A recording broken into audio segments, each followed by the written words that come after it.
In prison, you are going to be asked to do things that will probably get you a lot of respect, okay? And one of these things is like, sometimes when people find out that the person living next to them is a snitch or a sex offender or whatever, well, these attacks, these pre-attacks, are always planned, meaning that gang members will actually go around and asking people who wants to volunteer to kick this guy's ass, right? It's not usually gang members that, beat up these guys. It's sometimes just ordinary inmates as well, right? And in fact, one time I was asked to be a participant in beating this one guy's, asshole up, right? He was just some Aboriginal dude, and he did stuff with children. But I was about to say yes, but luckily my buddy was there with me, right, Steve, and he convinced me not to do it because he knew that I was going to get minimum very soon. And if anyone had a good chance of getting parole, it would have been me, right? That's what he told me. Because if I did go through with this, my chances of a minimum would have been gone, and my chances of getting parole would have been gone as well, I would have probably had to do my 2/3 of prison time instead of getting out in just a third of my time.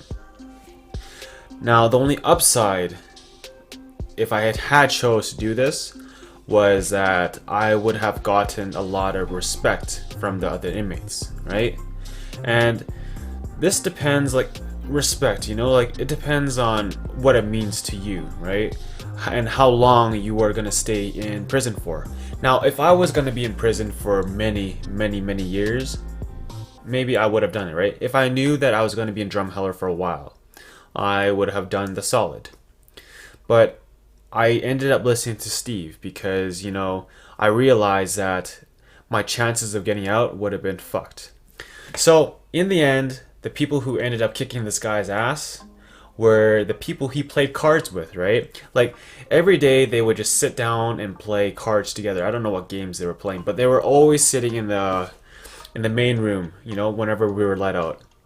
There were just 4 dudes, and one of them just happened to be, a sex child offender in the end.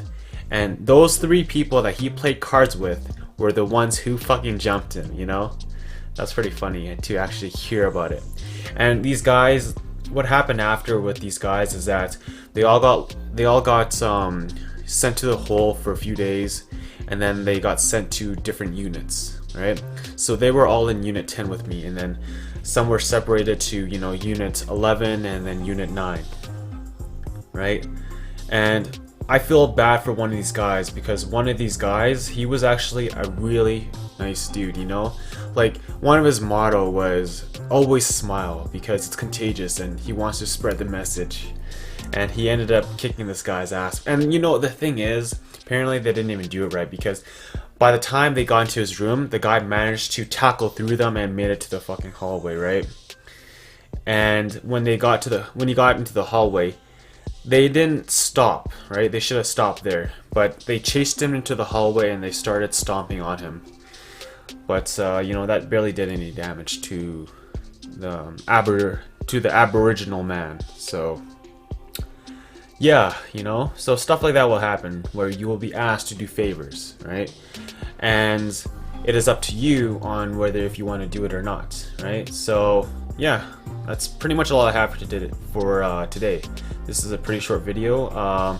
Don't forget to hit the subscribe button, and yeah, see ya.